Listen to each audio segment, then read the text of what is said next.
Hello everybody, this is Intrepid83 and welcome to the finale of Let's Play EVE Online with Brenden Alexander. Alright, so this video is going to be showing you a number of number of tools that will be invaluable to you as you move forward in your EVE life, your new EVE life. Yeah, believe me, it will become an EVE life and you'll understand what that means when you actually get into it, especially if you get into PvP and getting into, player corporations and everything like that. So the first thing I want to mention is the Efitting Tool. What this is basically, this is the program that I mentioned like back when I first got the Punisher as a reward from the mission in the, I think, the military agent. This is the program that I had to jump out of EVE Online quickly to see whether I wanted to fly the Tormentor still or fly the Punisher. And what this allows you to do is you can open up the ships this way, but you can't really see anything unless you actually show info like this. But there's a better way. Just open up here and you can select the frigate you want here, Tormentor, and it shows you all the information in there, the ship description, and it gives you the bonuses as well. 10% capacitor, 5% damage, and the Punisher as well, and it actually tells you how many setups you've made for it.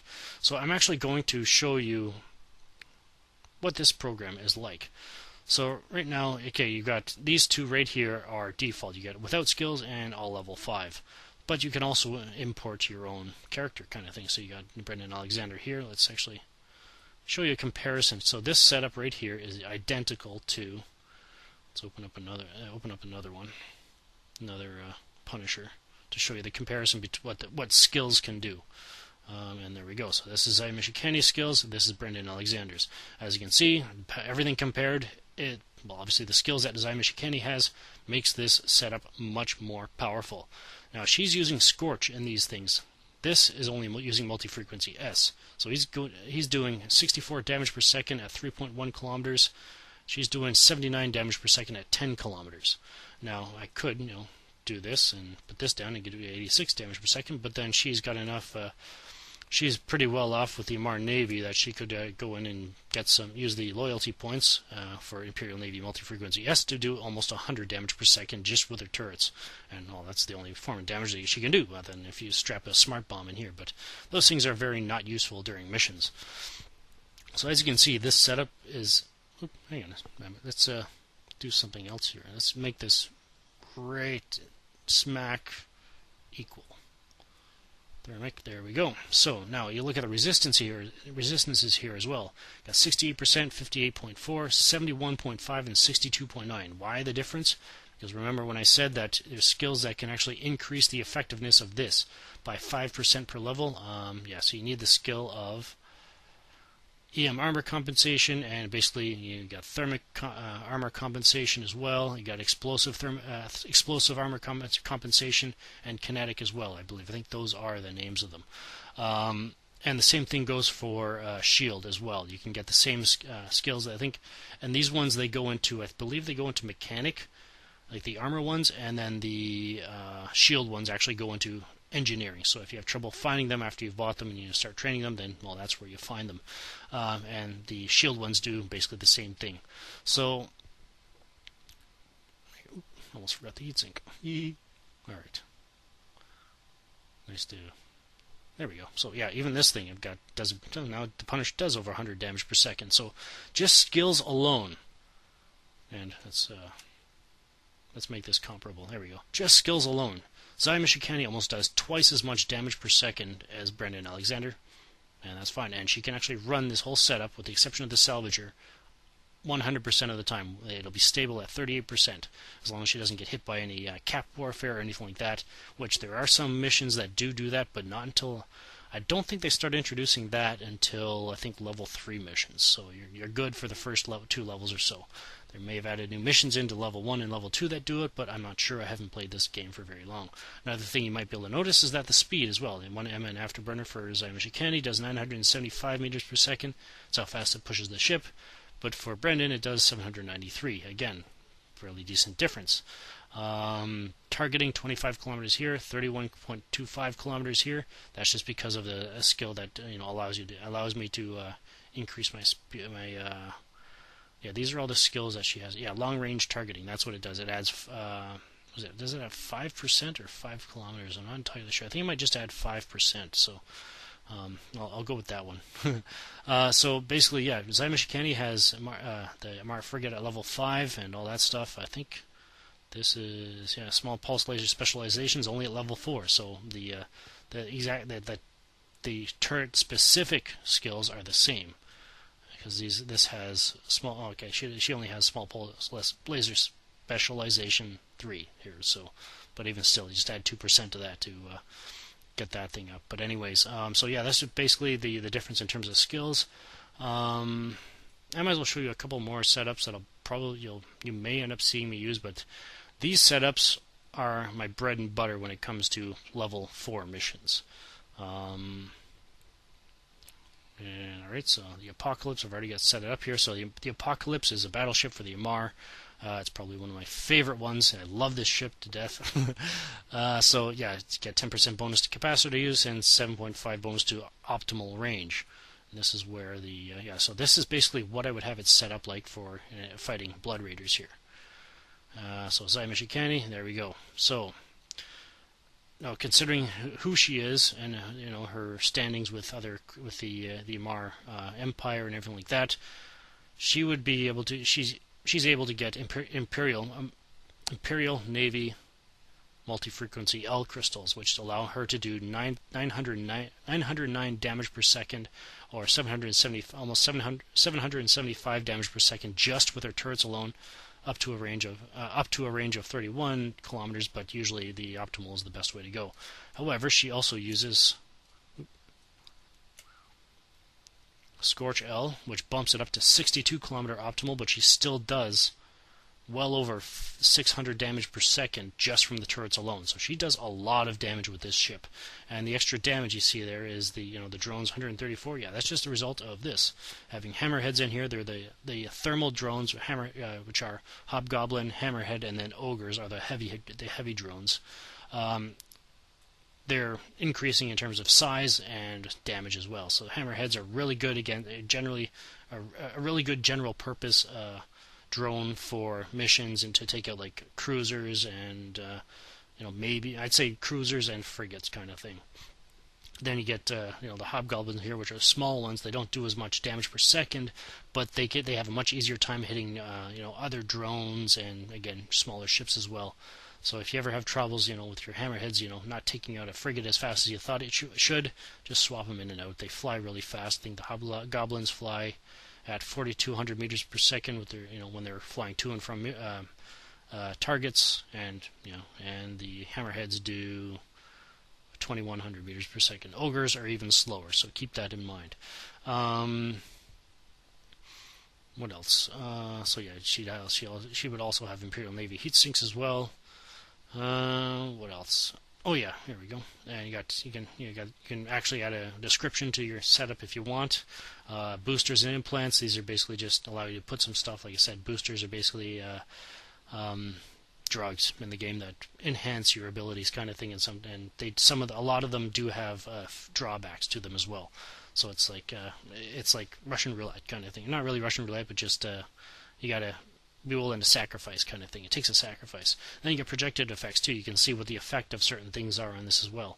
Let's go with some energy warfare here. Let's see, we got a heavy one here. Let's put that in there, and it shows you the result of that. So this whole setup running the way at full speed with one heavy neutralizer on it, my cap would only last 5 minutes and 52 seconds. So that's where electronic warfare comes in handy if you're ever in PvP. But like I said, in terms of this setup, I would only take it into like a mission or something like that.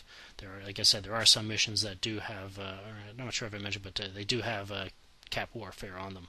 So as you can see, all these stats here, just hover your mouse over them, it'll give you in-depth on them, and it shows you the effective HP, it shows you basically recharge times for the shields and everything like that. There's actually one more. Should I show you another setup? Yeah, I'll show it to you. So that's what I would usually carry into any missions, any level 4 missions that I'm facing Blood Raiders in. Now, if you recall, I mentioned a particular mission called Enemies Abound Part 5, and this is the ship and setup I would usually take into there. It'd be a Minmatar Maelstrom, The Maelstrom has a turret rate of fire bonus of 5% per level, and they got a shield boost amount as well. Zyma Shikani has Minmatar battleship level 5 as well, and she also has a Mar battleship 5 as well. So this is the setup that I would take into Enemies Bound Part 5, which is right there. As you can see, the defense changed when I changed the profile here because, well, I actually took the time to record all the ships that went into it. I came into the mission kind of thing, and I researched each ship, and I actually made this profile. This profile has probably changed a tiny bit, but not much. All these numbers here are all the damage composition that will be coming in at you in that mission, as you can see. And this is from all the ships, so yeah, over 3,000 damage per second in that mission. In total, and there's 4 waves. They're 4 minutes apart, or something like that. So you know it's going to be, you know there's going to be a limit to how long that mission is going to last, but you need to be able to keep up with the waves that come in. So, anyways, the first wave is usually the most dangerous one because it has the most damage per second of all the waves, but the second one has like 180 damage per second or something like that, so it balances out the 2 waves to about 500 damage per second kind of thing. So basically, when you get in the first wave, don't be too afraid if you see the second wave come in before you've killed all the ships, because there's just more ships than there are in any of the other waves. So just as long as you take out enough ships to mitigate the damage that your tank can handle, then you'll be fine when the second one comes in, because you'll be able to tank it kind of thing. And in that case, as you can see, the Maelstrom also has a bigger drone bay than the Apocalypse as well. I can fit 2 sets of mediums in here. So I've got Hammerhead 2s here. I basically use those for most of the ships during the battle, just because you want as much damage per second coming out of your ship as possible, but you do not want to sacrifice your tank for it, kind of thing. Now, there are some ships in that mission where it is not beneficial to use hammerheads. Their resistance is high enough that it's actually better to exploit their weakness with the explosive ones, the Valkyrie 2s. So that's when I see those ships come in, or I know when they're coming in, I'll pull out the Hammerhead 2s, and I'll get ready to deploy the Valkyries, so that when I get aggroed by the ships that are weak to it, I'll launch them and send them at him, and basically when you send these things out, send all of your fire from all the artillery cannons to the same target, because and I'll show you what I mean by that mission. You'll actually see the makeup of that mission in this video as well. So that's what I would usually take into with my Maelstrom into any missions that I'm going to be facing. Let's say Minmatar or Angel Cartel or something like that, where it's just basically, it's funny how Minmatar ships seem to be the most effective against Minmatar ships. But anyways, so yeah, it's basically the setup I have. Again, this is basically all like maxed cap skills. I've got, these are all the skills that she has. I don't have thermodynamics trained, because thermodynamics is really usually only beneficial if you fly PvP kind of thing. When overheating your stuff makes a huge difference. But anyways, so that's that. There's one more ship I want to show you. You probably remember me talking very much about the Arbitrator in terms of mission running. I'm going to show you, I'm going to actually build this thing. So yeah, Arbitrator, tracking disruptor effectiveness. I never use that in missions, so yeah, but it does have a bonus to drone hit points, damage, and mining yield per skill. So let's set this one up to PvE. Now the beauty about the Arbitrator, because it has no real benefit to actually using turrets, other than no new benefit to using turrets, only to drones, this thing is very useful. It's got a big drone bay as well. It can only use 5 mediums at once, but it's still very useful to actually use hammerheads, depending on what you're facing. Again, so hammerheads are thermal, Vespa are kinetic, and Valkyries are explosive. So basically with these, the hammerheads out, that's basically what the majority of the time you'll use for level 2 missions kind of thing. And it does 200 damage per second with my skill. My skills, sorry about that. So what is so good about this ship is that it can either shield tank or it can armor tank. And it does both very well. Well, actually shield tank's better than an armor tanks, but anyways, I'll give you an example. Let's go with Blood Raiders here. So for the Blood Raiders, I would still, use armor tank, and since I won't have any turrets, I can fill out this without any heat sinks. And let's see, I would usually put And the beauty is when you don't have turrets, you got empty high slots, so you can actually do this. While your drones are doing all the damage, you can be going around and salvaging all the ships at the same time. Well, actually, she can use can she use these? Yeah, she can use these, and she can use the Tech 2 salvagers now as well, I believe. Yeah, there we go. And alright, so that's that. Now let's some capper chargers. As you can see, it's not quite maxed. Oh, there we go. Just disable these. What else? What else am I missing here? Okay. There you go. Now, since we got that, we can see the cap recharge here is well over the stable mark. So let's take one off. And just throw in an afterburner, I guess. Yeah, see, it's the afterburner I'd probably only use if I'm trying to fly between wrecks kind of thing. So yeah, basically fit it out like this, and you've got your damage platform there, and then when you're done, you can salvage at the same time as well, rather than having to go back for a ship to do it for you. So yeah, and you've also got a fairly large cargo hold as well to do it. So fantastic. So that's basically why I like the Arbitrator in terms of that. However, you can also tank 250 damage per second of EM and thermal damage coming in permanently. So let's switch over to something.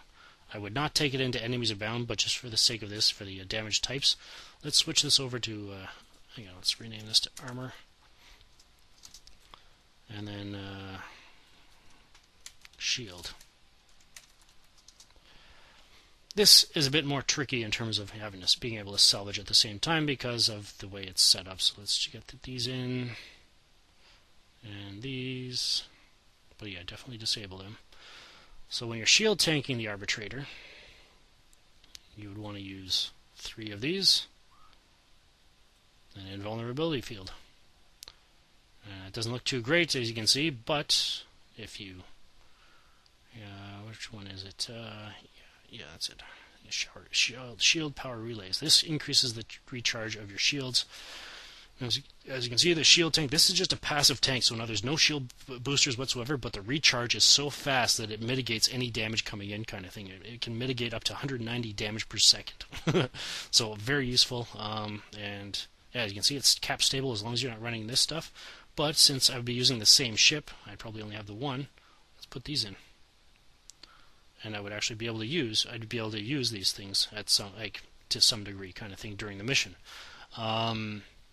So yeah, that's why I love the Arbitrator in terms of mission running. It's fantastic for its versatility and just speeding things up kind of thing. But it does have 2 turret slots and a missile launcher bay. But yeah, again, your main damage is going to be the drones and all that stuff. 200 damage per second is usually what you should aim for with regards to your tank and your damage output with regards to level 2 missions. Basically, I'd probably say, depending on for each level, try to aim for that amount, that level times 100 kind of thing in terms of your damage output and your damage incoming. Obviously, the best route to go is obviously going higher than that. So yeah, like 100 damage per second in a level 1 mission it can be rather complicated to reach, and most of the time you won't need to because you'll be doing so much damage output because of the Punisher.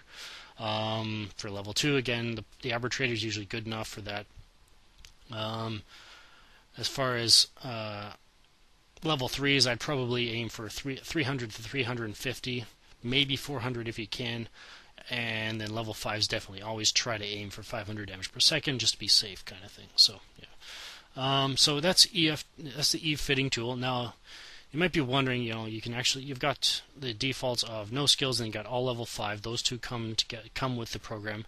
But in order to get these in here, you might be wondering, well, how do you do that? Well, you can go in here and change them one at a time, but that would be very, very monotonous.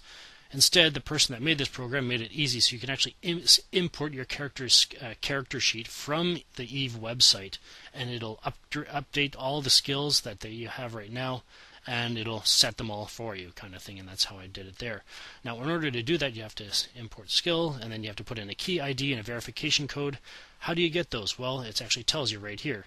I would highly recommend, all you have to do is click this, and then it'll open up this. However, it'll actually have a verification code in here. Obviously, for security purposes, I erased it for mine.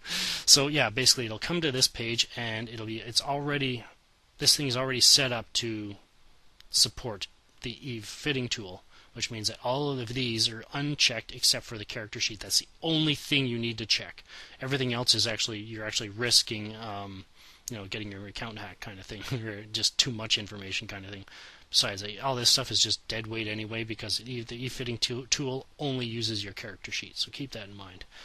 So yeah, you have the verification code in there. You hit generate if you want to generate another one. It tells you the expiry date, or you can tell it to have no expiry date.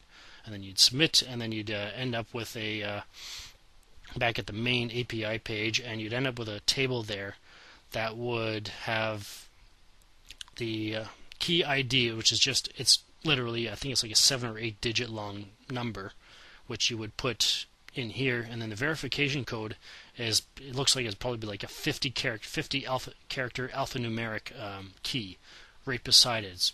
It'll be you can't miss it. It's right next to the ID key, and you copy and paste it in here, and you'd hit next, and then this will open up a bit more, and then you'll be able to select the character that key applies to. You select it, and then you could choose. I would actually recommend choosing for the program to remember it, so that you don't have to go through this process every single time you want to update your skills kind of thing. So you'd have it to memorize it, then you just hit OK kind of thing, and then you'd have your character in here. And then from then on, because you had it memorized, all you have to do in order to update your skills is just to do this kind of thing. And I think that's all that would, it would open this. I don't have hers memorized, but let's see what this. So yeah, this already has key ID and a verification code assigned. Reuse them, hit yes, and it'll import all the skills for you. And yeah, this is just my firewall here. There we go, and you'd have all your skills updated. So that's how you'd be able to get the Efitting Tool to work for you. The one thing though is that when you actually, where are we here? When you click on this, it'll go to your login screen, the login screen for the EVE Online, for your account management and all that stuff. Basically, just you enter the same username and the same password you use to get into the EVE Online itself, the game. That is your account username and password for the entire anything to do with EVE that is related to the EVE Online website. However, there's other places you can go as well. All right, with that taken care of.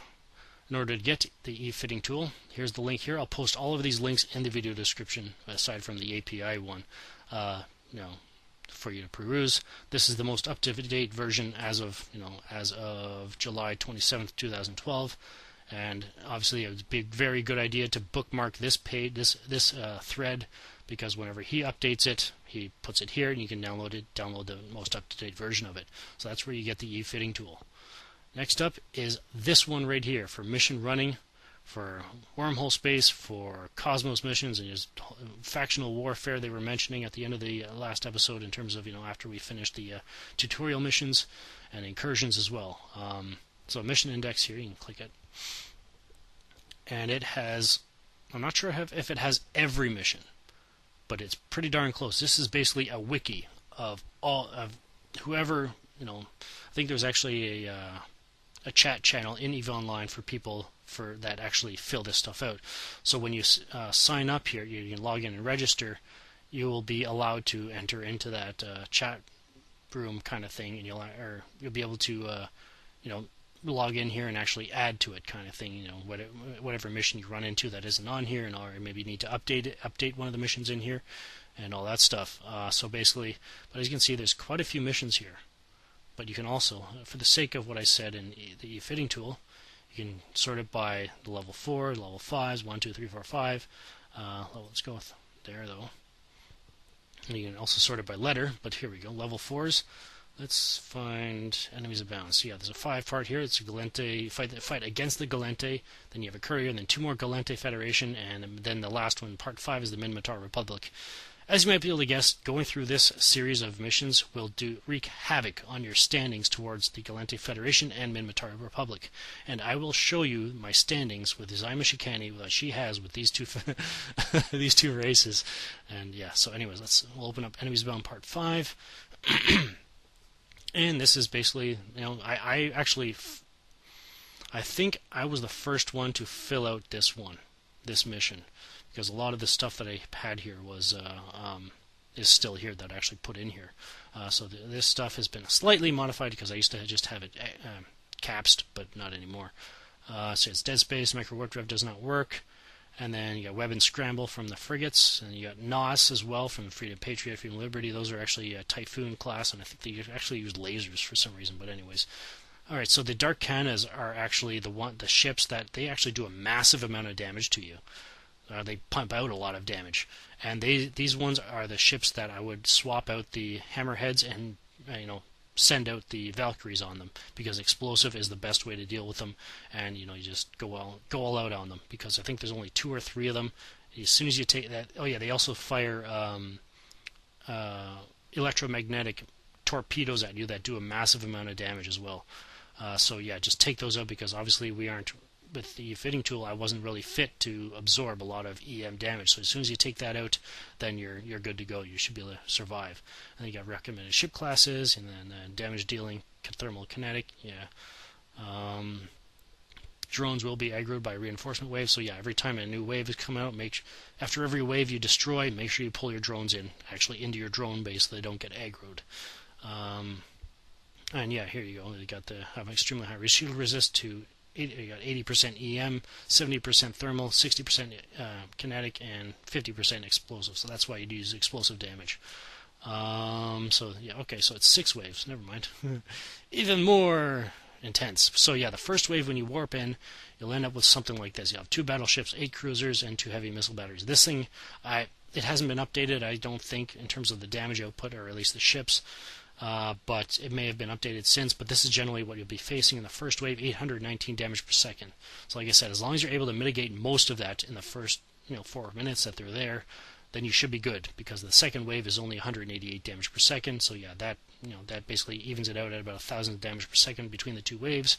And as you saw, the tank from my Maelstrom was was balanced enough that as long as I stay up, as long as I keep up with the ships coming in, then I'm good, because after that it drops down to 483 damage per second for the third wave, and then 653 for the fourth, and then 500 for the fifth, and then another 450 for the final wave. That's where the Dark Cannas come in. So that's basically, yeah, and that's where I got these numbers from. And then you got my comments down here. Comments from people that have run the mission. Yeah, this is mine. This used to be my character. She no longer exists, so don't bother looking for her. But yeah, this is basically the setup I'd have. Well, this is the old setup I had, actually. I probably want to update that. I don't use the 1400 millimeters anymore. And yeah, I'd probably use phased plasma and fusion ammo for it. They're basically, I think phased plasma is 1 higher than the EMP, and fusion is 1 higher than phased plasma. So both of them are high damage ammos, but their phased plasma is focused on kinetic and thermal. Fusion is focused on explosive and kinetic, I think. So there we go, and maybe a bit of thermal in there as well. Then I'd have all this stuff in here, and yeah, I guess this. Go by the setup you saw in the Efitting Tool. But yeah, lots of people in here that have updated it since about how they've run the mission. So this is Eve Survival, and yes, this is another link I'll post in the video description. Like I said, I'll post them all in there so you can bookmark them. The next one is called BattleClinic. This thing actually supports a number of games, but ours is going to be EVE Online. So you go down to Games, EVE Online. You can actually register for a membership, but you don't need to if you just want to browse the loadouts. And you can sort the loadouts by race, by what they're used for. You can type in the actual name of the ship. I'm going to type in Maelstrom, because my ship, I believe, is still here. Maelstrom, and you can actually show like how new it is, kind of thing. Let's go with newest to oldest. Or no, I don't want to do that. Highest to lowest, because I was one of the first people to actually post a post specifically for Enemies Abound Part 5 as well. Yeah, let's go from all time, I guess. Where is it? There we go. There we go. I think this is the setup that you saw in the Efitting Tool. But yeah, you can see it's Java, so you can throw in your setup here. Yeah, these are the 1200s. So yeah, basically this is what it would look like. Got the rigs, got the gyro stabilizers, got the cap, got the damage types in there. And yeah, I'd still carry the EMP with me, because at the end of Enemies Bound Part 5, you need to destroy a Stargate, and it takes a long time. That thing absorbs a lot of damage. But anyways, This thing, I think, yeah, just throw in the EMP and just sit there and just fire away at it and pluck away at it with your drones as well, and you're good. So yeah, this is basically the damage from the phase plasma. Obviously, it drops the DPS, but again, it's all about exploiting weaknesses. There's the damage profile, and there's a setup there, and a bunch of comments as well. So yeah, that's my #1 setup on here. So yeah, BattleClinic, battleclinic.com. That's all you got to look for, and there you go. Again, that'll be in the video description. Next one. This one actually you can open up. Actually, no, I'll go into this one last because this is what will probably bring me back into the game one last time. So this, if you remember that one video where I was trying to scan down a magnetometric signature, I actually scanned down a wormhole instead. This is where I'm not sure if you expanded the video description or not, but it actually showed you the, I guess, the effects or the statistics of that one wormhole space that I had. And I believe it was, what number was it? It was J137340 or something like that. No, I wasn't at 134. Oops. J134370. Or did I just put that one in? 137370. Oh, 40. No, okay, well I forgot what it was, but yeah, this is basically where, actually, no, I don't have it anymore. Yeah, this is basically, anytime you go into Wormhole Space, all you have to do is type in the name of it here, go to Go, and it'll show you, let's go back to the, actually it's show all.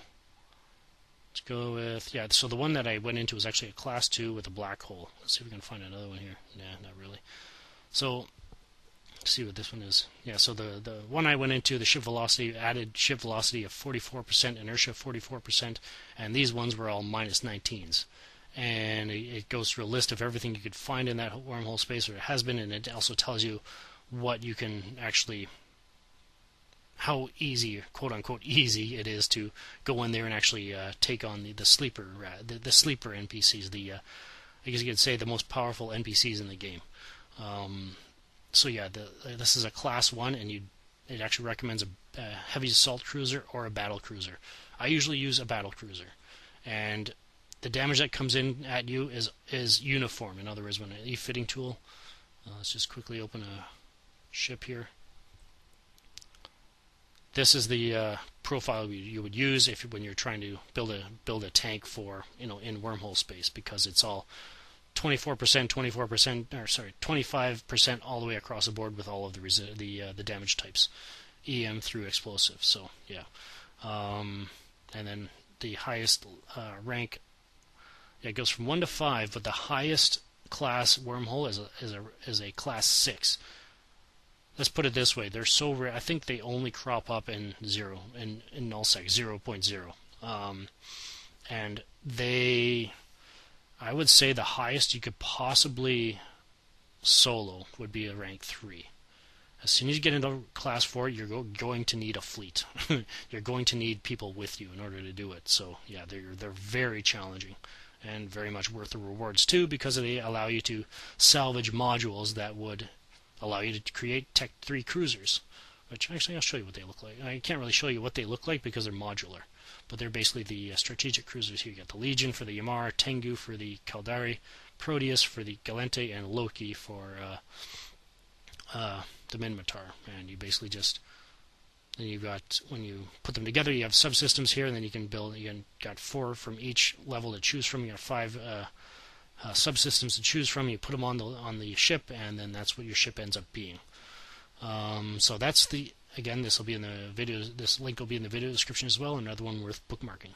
All right, this one is actually, you can actually view this website in EVE Online. How? Well, because there's actually an in-game browser, which I will show you. Let's copy that.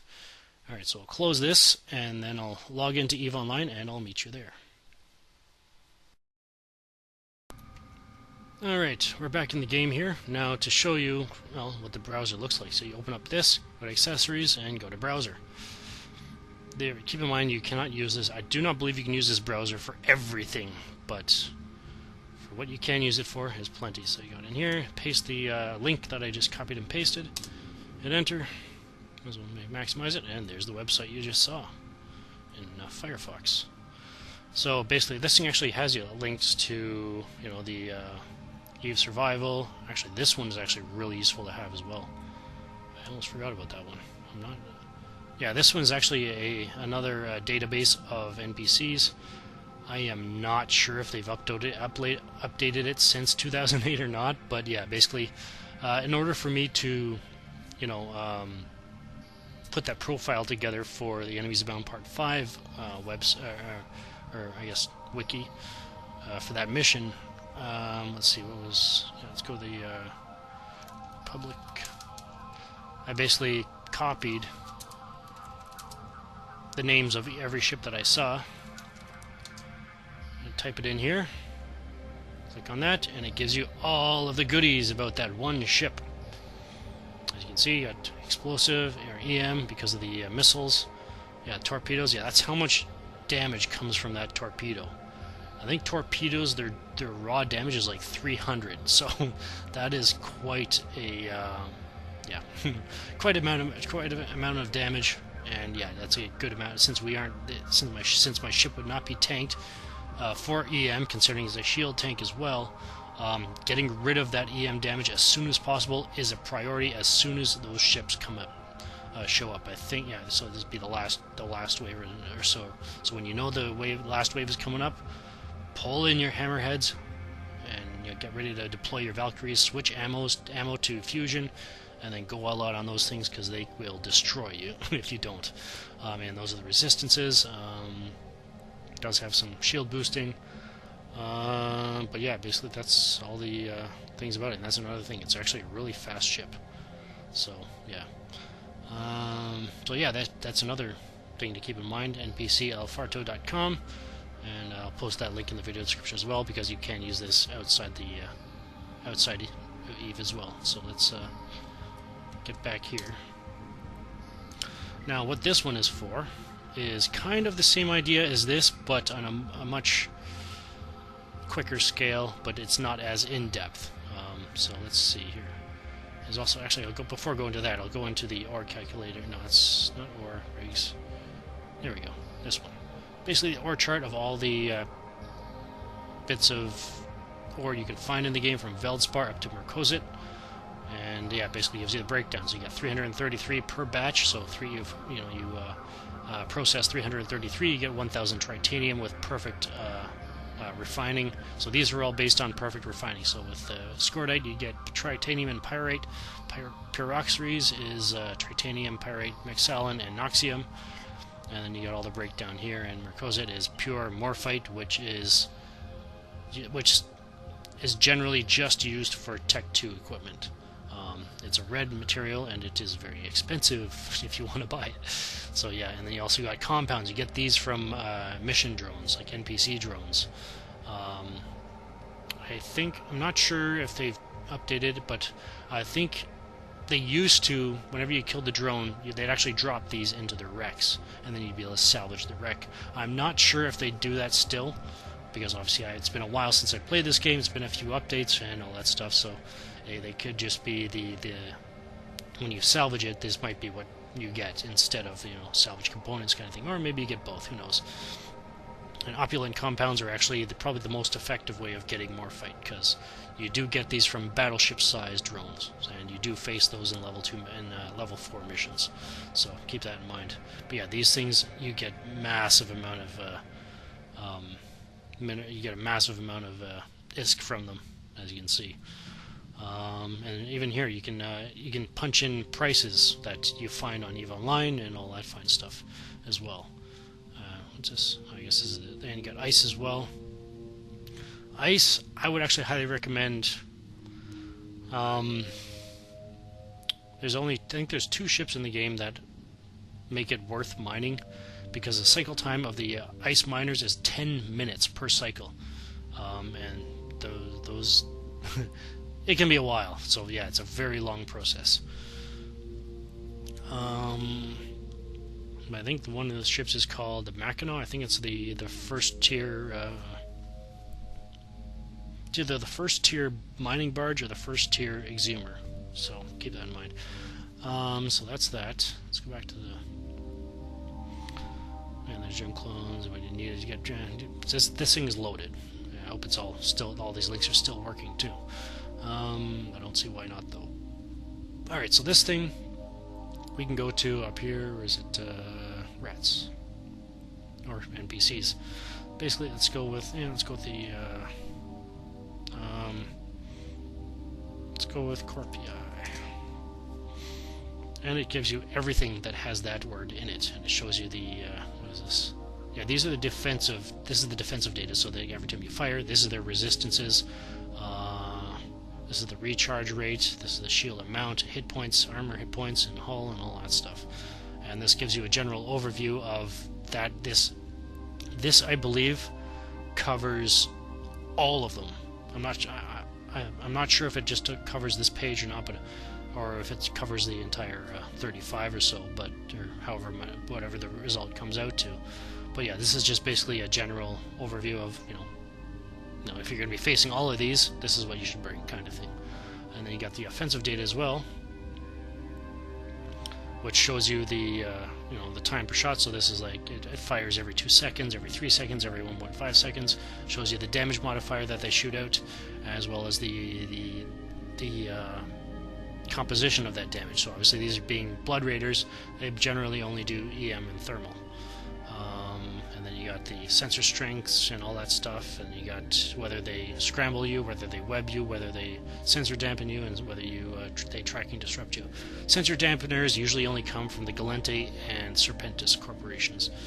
ECM jamming is usually from the Guristas pirates, and Minmatari generally does target painting, and I think they do webbing as well, but I'm not entirely sure. But anyway, you get the idea. NPCs do use warfare, especially when it comes to the blood raiders, and there's another race of pirates that are focused around the Amar, and that is the Sancha, and that's what the incursions are all about. But I wouldn't be able to get into those for a while. But anyways, basically incursions are kind of like the Wormhole Space, but they're against Sancha. The incoming damage is the same, it's all uniform across the board, and again, it's usually payouts are usually really good, and usually it does take a fleet to be able to take them down. So yeah, that's that one. Anything else? No, I think that might be it. So again, thank you for watching this series. Brenden Alexander will be going to the biomass shortly, and I have stopped his training queue here because you can only, even though I've got 2 characters kind of thing on the same account, you can only train 1 character at a time, so that's why I did that. So let's log out here. So yeah, I'll log out and I'll log back in, and we'll get ready for the next series.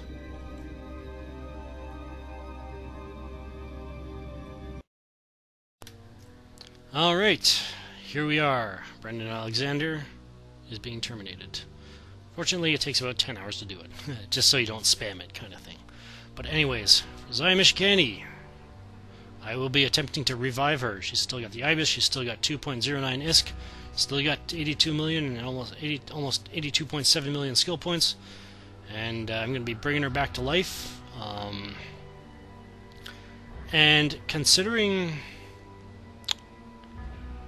that she is old school in terms of she was born long before the way Eve looks now was even conceived, I'm actually going to give you guys somewhat of a surprise next time. Just for the sake, I will be showing an introduction movie, but it will not be the one that you saw for the beginning of this series. It will be the original one, so people that know EVE Online from back then, I'm sure you'll be happy about it. And also, since she is Caldari, I'm actually going to show you another little interesting tidbit. Probably a bit of propaganda, but it's still a fantastic video clip, so I'll have to edit those in next time on Let's Play EVE Online, Zaya Mishkani style. This is Intrepid83 signing off. Thank you for watching. I hope, and with regards to this series, I hope you stick with EVE Online. There's no game like it out there. It keeps evolving with the times. I don't think it'll ever get outdated until people stop playing it, kind of thing. So, and I really don't see it stopping anytime soon. So anyway, so yeah, with Dust 514 on Dust 514 on the horizon, again, it's just going to keep it getting bigger and better as far as I'm concerned. So yeah, stick with it, and maybe we'll meet up in game sometime, and maybe we'll be able to do some stuff together. Alright, this is Intrepid83 signing off. Thank you for watching, and have a good one.